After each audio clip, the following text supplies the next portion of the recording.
तो मेरे डियर साथियों, आप सभी का बहुत बहुत स्वागत है आपके प्यारे से यूट्यूब चैनल गणेशाय वर्ल्ड में। तो डियर साथियों, हमारा टारगेट है 13 फरवरी, मतलब 13 फरवरी को आपका जो फिजिक्स का पेपर है टारगेट उसी को किया है। और उसी के हिसाब से हम आपको 100 important and most important objective question करा रहे हैं, ठीक है। और इससे बाहर पेपर में नहीं आएगा। आप इनको अच्छे से कंप्लीट, बहुत अच्छे से कंप्लीट कर लेना। ये पूरे के पूरे ऑब्जेक्टिव है ना, एनसीईआरटी बेस्ड हैं। और भाई ये वन लाइनर फैक्ट के रूप में है, ठीक है। ये वन लाइनर के रूप में आपको समझा रहे हैं। इसी में से ही आपके सही विकल्प है ना, एक शब्द में आंसर, रिक्त स्थान, सही जोड़ियाँ है ना, ये सारा कुछ इसी में से आपका बन जाएगा, ठीक है ना। तो 100 इंपॉर्टेंट ऑब्जेक्टिव हैं, अच्छे से ध्यान से कंप्लीट कर लेना। तो मेरे डियर साथियों, अगर आप चैनल पे नए हो तो चैनल को अभी के अभी सब्सक्राइब कर लीजिएगा। और वीडियो अच्छा लगे तो वीडियो को लाइक और शेयर करना बिल्कुल ना भूलें, ठीक है। चलो स्टार्ट करते हैं और इनको देखते हैं। चैप्टर नंबर 1 से ही स्टार्ट करेंगे, चैप्टर नंबर 1। और सभी चैप्टर को क्रम से आप क्या करते जाएंगे, देखते जाएंगे, समझते जाएंगे, ठीक है ना बेटा। चलो चलो, स्थिर विद्युत, सबसे पहले स्थिर विद्युत चैप्टर नंबर, जो इकाई नंबर यूनिट नंबर 1 है, उसके ऑब्जेक्टिव देखेंगे। तो पहला आपको तैयार करना है भैया क्या है ना, निर्वात में विद्युतशीलता। निर्वात में विद्युतशीलता का जो मात्रक है वो क्या होता है। तो निर्वात में आपको सबको पता है विद्युतशीलता का मात्रक होता है coulomb square newton -1, coulomb square newton -1 metre -2, यही होता है ना, बिल्कुल होता है। कूलाम स्क्वायर न्यूटन -1 और मीटर -2, यही होता है ना, आप सबको पता है। बहुत बेहतरीन तरीके से ये तैयार कर लेना, ठीक है ना। चलो, विद्युत क्षेत्र की तीव्रता का मात्रक सबको पता है न्यूटन पर कूलाम होता है, न्यूटन पर कूलाम, या फिर वोल्ट पर मीटर भी होता है, ठीक है ना। तो आपको ये बहुत अच्छे से तैयार कर लेना है, ठीक है ना। चलो, एक आदर्श द्विध्रुव का आकार कैसा होता है। ये जो एक आदर्श द्विध्रुव होता है उसका आकार कैसा होता है, बिंदु मात्र होता है ना, एक बिंदु के आकार का उसका आकार होता है, ठीक है ना। इनको आपको तैयार कर लेना है अच्छे से, ठीक है ना। चलो, अगला है विद्युत फ्लक्स कैसी राशि है, बताओ विद्युत फ्लक्स कैसी राशि है। आप सबको पता है अदिश राशि है विद्युत फ्लक्स, ठीक है। नेक्स्ट, पृथ्वी का विद्युत विभव कितना होता है। तो आप सबको पता है पृथ्वी का विद्युत विभव कितना होता है भैया, 0 होता है। तो वन लाइनर फैक्ट में चैप्टर वाइज, यूनिट वाइज इनको कवर किया गया है, ठीक है। संधारित्र की धारिता का एसआई मात्रक क्या होता है, फैराड होता है। क्या होता है भैया, फैराड होता है, ठीक है ना। चलो, अगला क्वेश्चन है समान विभव वाले पृष्ठ को क्या कहते हैं। तो आप सब बताएंगे समान विभव वाले पृष्ठ को क्या कहा जाता है मेरे डियर साथियों। तो आप सब बोलते हो समविभव पृष्ठ बोलते हैं, ठीक है ना। चलो, दो आवेशों के बीच की दूरी दोगुनी करने पर उनके बीच बल कितना हो जाएगा। देखो, अगर आप दो आवेशों के बीच की जो दूरी है वो दोगुनी कर रहे हैं, तो देखो बल को हम किससे निकालते हैं, एफ बराबर क्या होता है भैया, Q1 Q2 अपॉन में क्या होता है, आर स्क्वायर होता है। अब दूरी आप दोगुनी कर रहे हो तो बल कितना हो जाएगा। अब दूरी दोगुनी करोगे तो देखो दूरी कहाँ है, बटे में है। अब बटे में है तो क्या हो जाएगा, ये 1/4 हो जाएगा कि नहीं हो जाएगा, ठीक है, मतलब 1/4 हो जाएगी, ठीक है ना। चलो, अब वायु का परावैद्युतांक कितना होता है। तो वायु का परावैद्युतांक भाई कितना होता है, 1 होता है। कितना होता है मेरे डियर साथियों, 1 होता है, ठीक है ना। चलो, अगला है धातु का परावैद्युतांक कितना होता है। जो धातु होती है उसका परावैद्युतांक कितना होता है, अनंत होता है, याद रखना है ना। तो वायु का परावैद्युतांक 1 होता है, लेकिन धातु का कितना होता है, इन्फिनिटी, मतलब अनंत होता है, ठीक है ना डियर साथियों। चलो आगे बढ़ते हैं, है ना। अब हम बात करते हैं धारा विद्युत पर। किस पर भाई, धारा विद्युत पर। तो ओम का नियम किन परिस्थितियों में लागू होता है, ठीक है, बताओ ओम का नियम किन परिस्थितियों में लागू होता है। जब भौतिक अवस्थाएं जैसे ताप स्थिर हो, है ना। तो ओम का नियम कब लागू होगा, जब भौतिक अवस्थाएं जैसे ताप जो है ना वो स्थिर होता है, तब लागू होता है, ठीक है ना। चलो, विद्युत धारा की दिशा क्या होती है। विद्युत धारा की जो दिशा है वो क्या होती है, इलेक्ट्रॉन के प्रवाह के विपरीत दिशा में होती है। जैसे मतलब इलेक्ट्रॉन जो है ना इस दिशा में प्रवाहित हो रहे हैं तो धारा प्रवाहित होने की दिशा ये होगी, मतलब डायरेक्ट अपोजिट होती है इसके, ठीक है ना। चलो, प्रतिरोधकता मतलब विशिष्ट प्रतिरोध का मात्रक क्या है, ओम इंटू मीटर। क्या होता है भाई, ओम इंटू मीटर होता है, ठीक है ना भाई। चलो अगले क्वेश्चन पे बात करेंगे। चलो, अगला हमारा क्वेश्चन है भाई, ताप बढ़ाने पर अर्धचालकों का प्रतिरोध पर क्या प्रभाव पड़ता है। तो ताप बढ़ाएंगे तो अर्धचालकों का जो प्रतिरोध है वो क्या होता है, घटता है। अर्धचालकों का प्रतिरोध क्या होता है, घटता है। लेकिन ताप बढ़ाने पर जो चालक होते हैं उनका प्रतिरोध क्या होता है, बढ़ जाता है, ठीक है ना, ध्यान रखना है। चालक का प्रतिरोध तो बढ़ जाएगा लेकिन अर्धचालक का प्रतिरोध घट जाएगा, ठीक है ना। चलो, किरचॉफ का प्रथम नियम किस संरक्षण पर आधारित है। तो आवेश संरक्षण पर, ये इंपॉर्टेंट है, ठीक है ना। तो किरचॉफ का प्रथम नियम किस संरक्षण पर आधारित है बेटा, आवेश संरक्षण पर आधारित है, ठीक है ना। अब किरचॉफ का द्वितीय नियम लूप नियम किस पर आधारित है? तो ऊर्जा संरक्षण पर। ध्यान रखना, प्रथम नियम तो आवेश पर है, लेकिन द्वितीय नियम आवेश पर है, किस पर, सॉरी, द्वितीय नियम किस पर है? ऊर्जा पर है। ध्यान रखना इन बातों को, ठीक है ना। बहुत अच्छे से वन लाइनर फैक्ट में इनको कंप्लीट करते जाओ, ठीक है ना। चलो अगला है भैया, कौन सा? व्हीटस्टोन सेतु की संतुलन स्थिति में गैल्वेनोमीटर से कितनी धारा बहती है? तो ध्यान रखना, जब संतुलन की स्थिति होती है तो इससे शून्य धारा प्रवाहित होती है, मतलब कोई धारा ही प्रवाहित नहीं होती है, ठीक है ना। ध्यान रखना इस बात को, ठीक है ना। चलो अब अगला है, अनुगमन वेग और विद्युत क्षेत्र ई में क्या संबंध है? तो अनुगमन वेग क्या होता है भैया? वीडी होता है, ठीक है। और विद्युत क्षेत्र क्या है? ई। तो इसमें क्या होता है? समानुपाती का संबंध होता है, ठीक है। तो ध्यान रखना, वीडी समानुपाती ई होता है, ठीक है ना। तो ये थोड़ा सा अजीब टाइप से लिखा है, ये प्रोपोर्शनल ई लिखा है ना। वीडी प्रोपोर्शनल ई मतलब समानुपाती ई, तो आपको ये याद रखना है, ठीक है ना। चलो यही ये लिखा है। बट अतिचालक पदार्थ की प्रतिरोधकता कितनी होती है? देखो, अतिचालक पदार्थ जो होते हैं उनकी प्रतिरोधकता कितनी होती है? शून्य होती है। और चालकता कैसी होती है? अनंत होती है ना। चलो ओके, आगे बढ़ते हैं अगले ऑब्जेक्टिव पे, ठीक है। और अगला हमारा ऑब्जेक्ट है, सेलों के समांतर क्रम संयोजन में क्या समान रहता है? तो देखो, जब सेलों का समांतर क्रम संयोजन करते हैं सेल का, ठीक है, तो विभवांतर क्या होता है? समान होता है। क्या होता है? समान। अब यहाँ पर एक बात और बताओ, जब सेलों का हम श्रेणी क्रम संयोजन करेंगे, तो ये आपको बताना है, जब हम सेलों का श्रेणी क्रम संयोजन करेंगे तो उसमें समान क्या रहता है? इसका हमें कमेंट बॉक्स में आंसर देना है आपको, ठीक है ना। कमेंट बॉक्स में आंसर इसका आपको हमें देना है, ठीक है ना। चलो आगे बढ़ो अगले क्वेश्चन पे। और भाई इकाई नंबर 3 से है ना, मतलब आपके यूनिट 3 से हैं, ठीक है ना। चलो, तो एक गतिमान आवेश का क्या उत्पन्न करता है? एक जो गतिमान आवेश है वो क्या उत्पन्न करता है? विद्युत और चुंबकीय क्षेत्र दोनों उत्पन्न करता है। मतलब गति, अगर कोई आवेश गति कर रहा है तो विद्युत भी उत्पन्न करेगा और विद्युत और चुंबकीय क्षेत्र दोनों उत्पन्न करेगा, ठीक है ना। चलो अगला है हमारा, ठीक है, चुंबकीय क्षेत्र की तीव्रता का एसआई मात्रक बताओ। तो चुंबकीय क्षेत्र की तीव्रता का एसआई मात्रक क्या होता है? टेस्ला होता है या वेबर मीटर स्क्वायर होता है, ठीक है। वेबर मीटर स्क्वायर होता है कि नहीं होता? ठीक है। लॉरेंज बल का सही सूत्र क्या होता है? तो लॉरेंज बल का जो सही सूत्र होता है वो मैं यहाँ लिख दे रहा हूँ, F बराबर क्यू भी बी साइन थीटा। क्यू भी बी साइन थीटा, यही होता है ना कि नहीं होता? आप बोलोगे हाँ सर, ठीक है ना। अब भी क्या है? तो यहाँ वेग है ना। बी क्या है? चुंबकीय क्षेत्र की तीव्रता। और क्यू क्या है? आवेश होता है, ठीक है ना। तो क्यू भी बी साइन थीटा होता है। चलो अगले क्वेश्चन पे बात करेंगे। और अगला हमारा क्वेश्चन है भाई, एक आदर्श एमीटर का प्रतिरोध कितना होता है? तो आदर्श एमीटर का प्रतिरोध शून्य होता है, लेकिन आदर्श वोल्ट मीटर का प्रतिरोध कितना होता है? ध्यान रखना, अनंत होता है।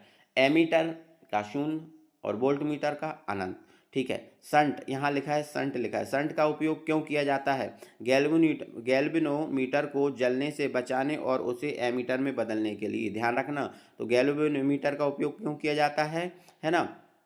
तो सॉरी संट का उपयोग क्यों किया जाता है? गैल्वेनोमीटर को जलने से बचाने और उसे एमीटर में बदलने के लिए किया जाता है। ये बात याद रखोगे आप, ठीक है ना। चलो वन लाइनर में है, आप एक बार दो बार अच्छे से देख लेना इस वीडियो को, ठीक है ना।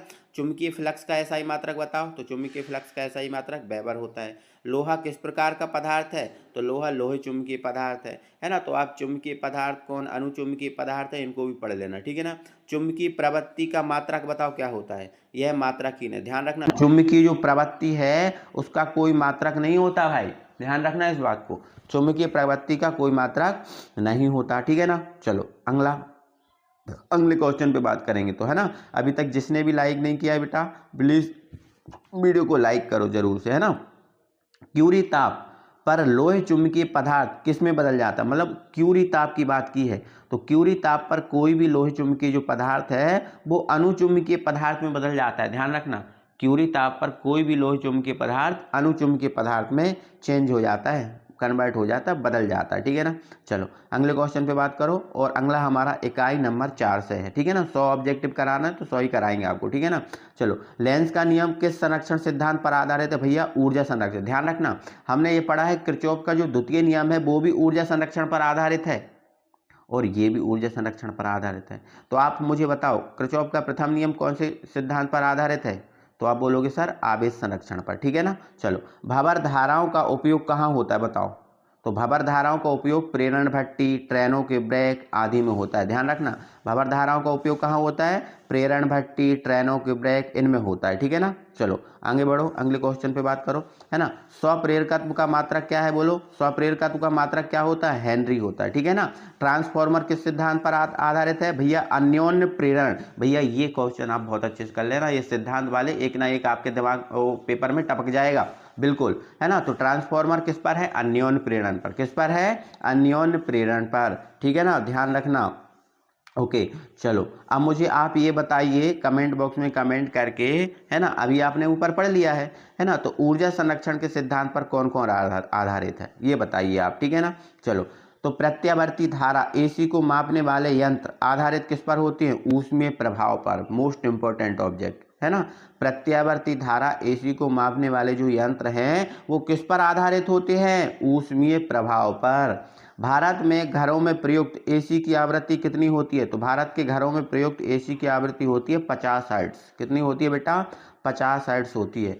शक्ति गुणांक का अधिकतम मान कितना होता है? 1। जो शक्ति गुणांक होता है ना, अब वो पावर कॉफिशिएंट होता है, उसकी वैल्यू कितनी होती है? 1 होती है। ध्यान रखना इस बात को बेटा, है ना। ट्रांसफार्मर किसे परिवर्तित करता है? तो देखो ट्रांसफार्मर क्या करता है? ट्रांसफार्मर का काम क्या है? केवल एसी वोल्टेज को परिवर्तित करता है ट्रांसफार्मर। किसको? एसी को।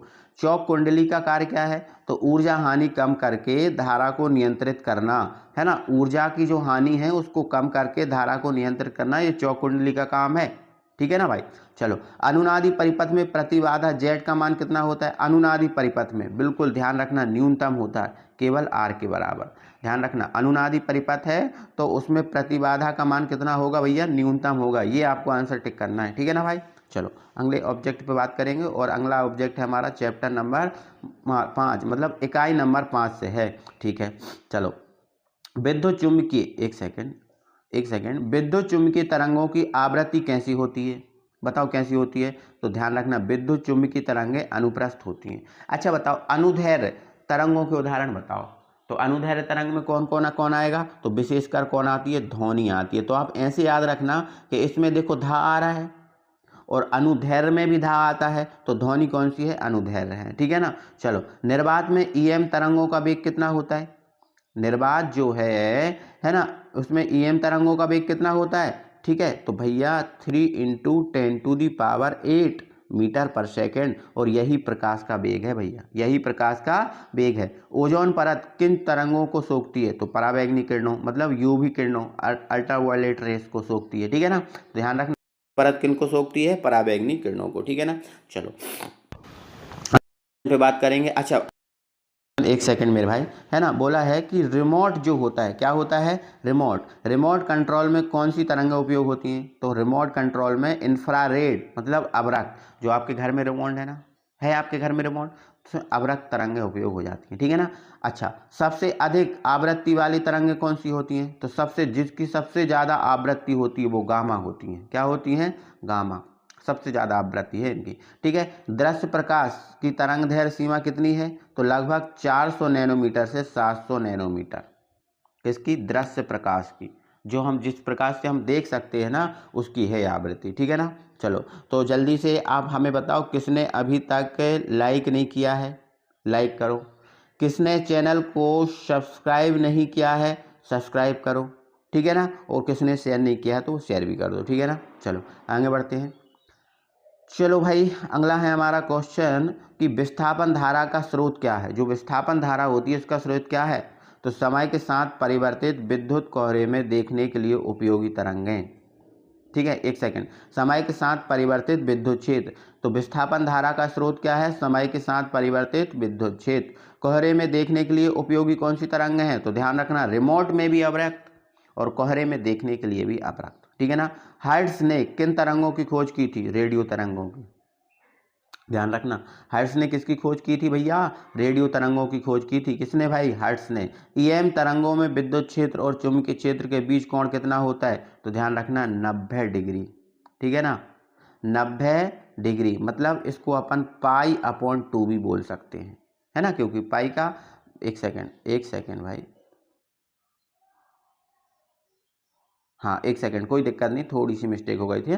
तो पाई का मान कितना होता है? 180 होता है कि नहीं? हाँ ठीक है, तो ऐसा हो सकता है। ठीक है, इकाई नंबर 6 आ गया अपना। ठीक है, और इकाई 6 से है किरण एवं तरंग प्रकाश की है, इससे है हीरे में चमकने का कारण क्या होता है? पूर्ण आंतरिक परावर्तन। जो हीरा जो चमकता है ना, इसका क्या कारण है? तो पूर्ण आंतरिक परावर्तन। स्वस्थ नेत्र की स्पष्ट दूरी कितनी होती है? सबको पता है 25 सेंटीमीटर होती है।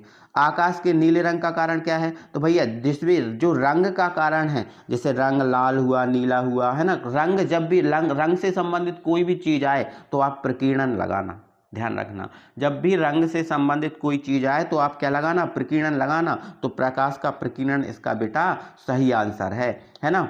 चलो ठीक है ना। और एक बार बेटा जब पेपर हो जाए ना, तो आप पेपर जरूर बताना मुझे कमेंट बॉक्स में कि कैसा गया, और जो मैं वीडियो करा रहा हूँ उसमें से कितने ऑब्जेक्टिव आपके आ रहे हैं। ठीक है ना, लगभग सभी आएंगे। ठीक है, लेंस की क्षमता का मात्रक बताओ, तो लेंस की क्षमता का मात्रक डायोप्टर, सभी होता है, सबको पता है। चलो, निकट दृष्टि दोष के निवारण हेतु कौन सा लेंस? देखो अब यहाँ पर आप देखना, एक देखो अवतल लेंस जो है वो आ से स्टार्ट होता है, ठीक है, और उत्तल लेंस किससे स्टार्ट होता है भैया? ऊ से स्टार्ट होता है। अब निकट मतलब पास में, और पास में अब जब छोटा बड़ा पढ़ेंगे, अनार आम के पढ़ेंगे, तो पास में कौन आता है? आ आता है। तो ध्यान रखना, निकट से आ आता है, और जो दूर है, दूर कौन है? आ और ऊ में? तो आपका ऊ है, दूर है ना। तो ध्यान रखना, ऐसे याद रखना कि दूर कौन है? आ और ऊ में, तो ऊ है दूर, तो ऊ मतलब उत्तल लेंस के कारण दूर दृष्टि दोष होता है, और निकट मतलब आ।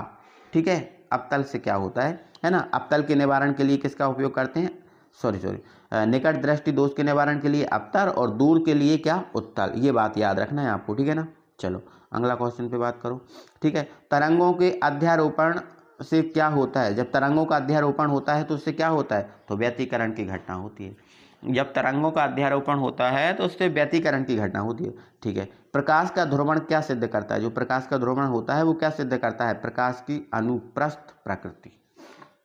प्रकाश का ध्रुवण क्या सिद्ध करता है? प्रकाश की अनुप्रस्थ प्रकृति। चलो, ज्यामिति छाया में प्रकाश के मुड़ने को क्या कहते हैं? देखो, ज्यामिति छाया मतलब छाया में प्रकाश का जो मुड़ना होता है वो क्या होता है? विवर्तन होता है भाई, है ना। ठीक है, डिफ्रैक्शन।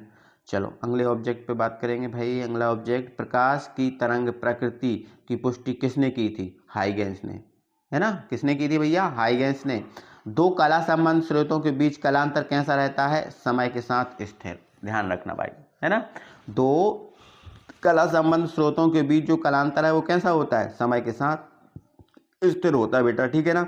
चलो अगले क्वेश्चन पे बात करेंगे, और हमारा अगला ऑब्जेक्टिव है यूनिट 7 से। ठीक है, विकिरण एवं द्रव्य की द्वैत प्रकृति क्या होती है? प्रकाश विद्युत प्रभाव की व्याख्या किसने की थी? ठीक है, देखो ये हमारा क्या है? चैप्टर यूनिट का इकाई यूनिट है ये, है ना, विकिरण एवं द्रव्य की द्वैत प्रकृति। तो प्रकाश, इसमें पहला है प्रकाश विद्युत प्रभाव की व्याख्या किसने की थी? आइंस्टीन ने की थी। प्रकाश के कण को क्या कहते हैं? फोटोन कहते हैं। ठीक है, फोटोन का ब्राह्म द्रव्यमान कितना होता है? शून्य। ध्यान रखना, अगर फोटोन ब्राह्म अवस्था में है तो उसका द्रव्यमान शून्य होगा बेटा। क्या होगा? शून्य होगा, ठीक है ना। चलो अगले ऑब्जेक्ट पे बात करो। डी ब्रॉगली तरंग दैर्घ्य का सूत्र बताओ क्या होता है? यार आप सबको पता है, लैम्डा बराबर क्या होता है? H/P होता है। अब P नहीं रखना तो कोई दिक्कत नहीं है, तो P की जगह M भी रख दो। क्या रख दो भैया? M भी रख दो, या फिर लैम्डा बराबर H/mc। यहाँ पर तरंग वेग होता है, तो तरंग वेग को C से व्यक्त करते हो तो MC ये भी रख सकते हो, ठीक है ना। चलो अब अगला है कार्यफलन। क्या है कार्यफलन? बताओ। कार्यफलन की परिभाषा 1 नंबर में आ सका, ऑब्जेक्ट में आ सकता है, सही एक शब्द में, ठीक है ना। तो इलेक्ट्रॉन उत्सर्जन के लिए न्यूनतम आवश्यक ऊर्जा दहली आवृत्ति पर उत्सर्जित इलेक्ट्रॉन की गतिज ऊर्जा। अरे यार सॉरी, कार्यफलन क्या है? इलेक्ट्रॉन उत्सर्जन के लिए न्यूनतम आवश्यक ऊर्जा, है ना। जो इलेक्ट्रॉन उत्सर्जन के लिए हम जो न्यूनतम ऊर्जा देते हैं वो ही क्या है? कार्यफलन है। ये लाइन में लिखना था, एक लाइन में। दहली आवृत्ति पर उत्सर्जित इलेक्ट्रॉन की गतिज ऊर्जा क्या होती है? शून्य होती है ना। दहली आवृत्ति पर उत्सर्जित इलेक्ट्रॉन की गतिज ऊर्जा शून्य होती है। प्रकाश विद्युत धारा किस पर निर्भर करती है? प्रकाश की तीव्रता पर। जो प्रकाश की जो विद्युत धारा है वो किस पर निर्भर करती है? प्रकाश की तीव्रता पर निर्भर करती है, ठीक है ना। चलो अगले ऑब्जेक्ट पे बात करेंगे भैया। चलो अगला है भैया निरोधी विभव। ठीक है, स्टॉपिंग पोटेंशियल किस पर निर्भर करता है? प्रकाश की आवृत्ति पर। किस पर? प्रकाश की आवृत्ति पर। प्रकाश की द्वैत प्रकृति का अर्थ क्या है? तो प्रकाश की द्वैत प्रकृति का अर्थ है तरंग और कण दोनों की तरह व्यवहार। ठीक है, प्रकाश की द्वैत प्रकृति का क्या मतलब है कि जो प्रकाश है वो तरंग और कण दोनों की तरह व्यवहार करता है, यही तो द्वैत प्रकृति का मतलब होता है। ये अपन ने 11th केमिस्ट्री में भी पढ़ा था। ठीक है ना। चलो अब इकाई 8 परमाणु और नाभिक। ठीक है ना। चलो परमाणु का समस्त द्रव्यमान कहाँ स्थित होता है? नाभिक में। हाइड्रोजन परमाणु की प्रथम कक्षा की त्रिज्या क्या होती है? बोहर त्रिज्या। तो ध्यान रखना, हाइड्रोजन परमाणु की प्रथम कक्षा की त्रिज्या क्या कहलाती है बेटा? बोहर त्रिज्या कहलाती है। मात्र आपको 20 से 22 मिनट लगेंगे बेटा, 20 से 22 मिनट में आपके 100 ऑब्जेक्टिव क्वेश्चन कंप्लीट हो जाएंगे और 1 शॉट में, है ना। चलो नाभ की संलयन का उदाहरण क्या है? सूर्य और तारों की ऊर्जा। सूर्य और तारों की जो ऊर्जा है वो नाभ की संलयन का उदाहरण है। नाभ की रिएक्टर में मंदक के रूप में किसका उपयोग किया जाता है? भारी जल और ग्रेफाइट, दोनों का उपयोग कर सकते हैं। तो आप दोनों में से कोई एक लिख सकते हो।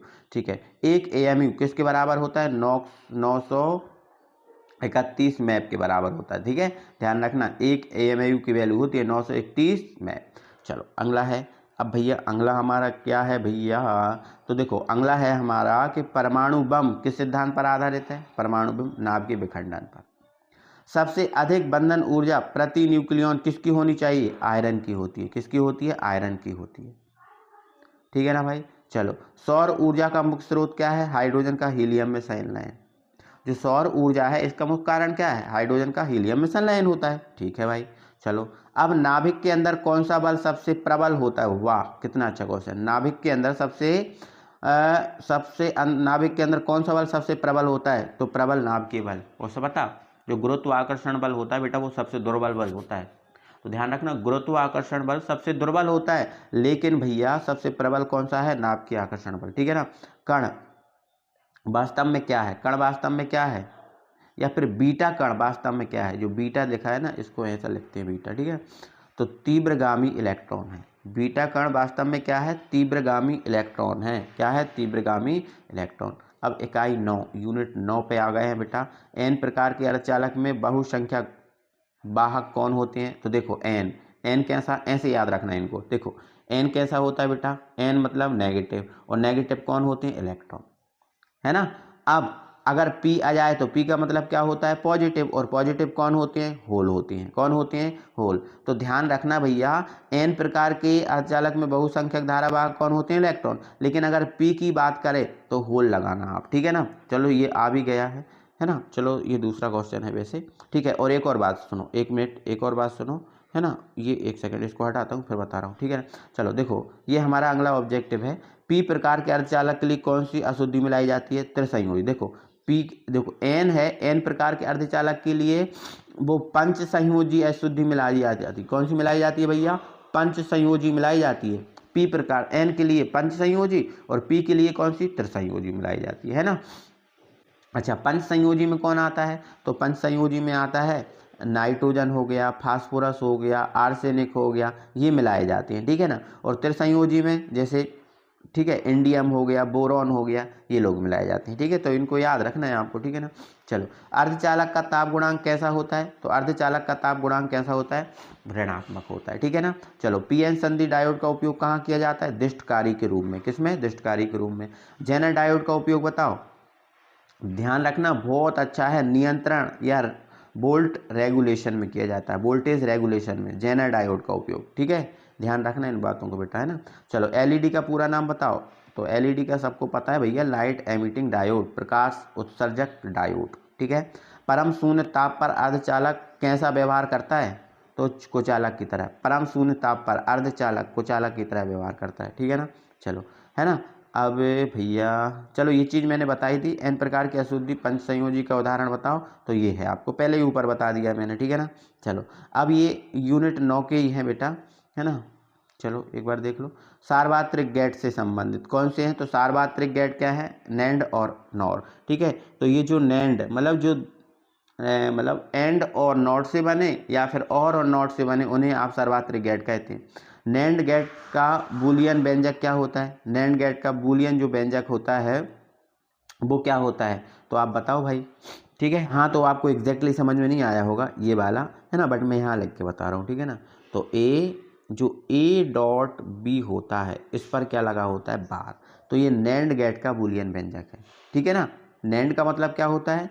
एंड जो होता है उसका नोट कर दो, और जो बार लगा होता है इसका मतलब क्या होता है, नॉट होता है। अब यदि यहाँ पर नॉर का आ जाता तो नॉर का क्या आ जाता है, नॉर में मतलब और होता है, और में क्या करते हैं, प्लस करते हैं, तो ए प्लस बी करके उस पर बार लगा देते, है ना। और अकेला नेंड का आ जाता तो अकेला, सॉरी एक सेकेंड, अकेला एंड का आ जाता तो क्या करते आप, अकेला एंड का आ जाता तो आप क्या करते भैया, ए डॉट बी लिख देते, ठीक है ना।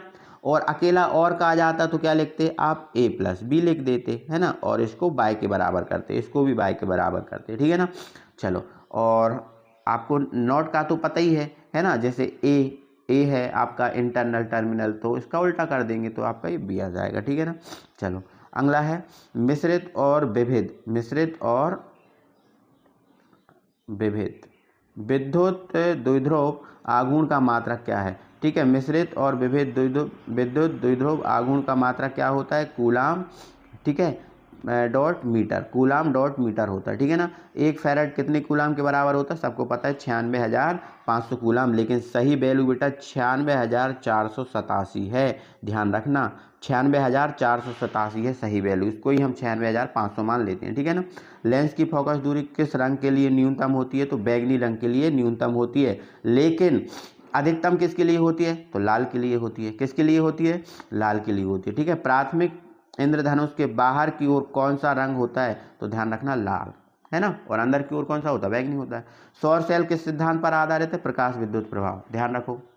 विभव मापी की संवेदनशीलता कैसे बढ़ाई जा सकती है, तार की लंबाई बढ़ाकर। जो विभव मापी की संवेदनशीलता है कैसे बढ़ाई जा सकती है, तार की लंबाई बढ़ाकर, ठीक है। एम्पियर का परिपथीय नियम क्या है, अब ये आपको बताना है भैया, ठीक है बेटा। तो अगला देखेंगे आप, है ना, ये आपको बताना है भाई, है ना। चलो, एक इलेक्ट्रॉन, एक सेकेंड, एक इलेक्ट्रॉन पर कितना आवेश होता है बताओ, तो आपको पता है यार बहुत अच्छे से, 1.6 × 10⁻⁻⁻19 कूलाम, यही होता है ना, ठीक है। विद्युत धारिता का बीमित सूत्र बताओ, तो विद्युत धारिता का बीमित सूत्र क्या होता है, M-1 L-2, ठीक है, T4A2, यही होता है ना, ये होता है, ठीक है ना। तो अच्छे से याद रखना। स्वप्रेरकत्व का विमित सूत्र देखो, ML, देखो ये इसका मतलब 2 है, ML2T -2A-2, ये होता है, ठीक है ना। तो आपको ध्यान रखना भैया, है ना, इन सबको देखो। ये 100 ऑब्जेक्टिव क्वेश्चन जो है ना आपके कंप्लीट हो गए बिल्कुल 100%, ठीक है। तो इन 100 ऑब्जेक्टिव क्वेश्चन को अच्छे से कंप्लीट कर लेना, और इसकी जो PDF है वो मैं आपको टेलीग्राम ग्रुप पे अभी के अभी शेयर कर दे रहा हूँ, ठीक है ना। चलो भाई, मिलते हैं अगली वीडियो में, तब तक के लिए बाय बाय।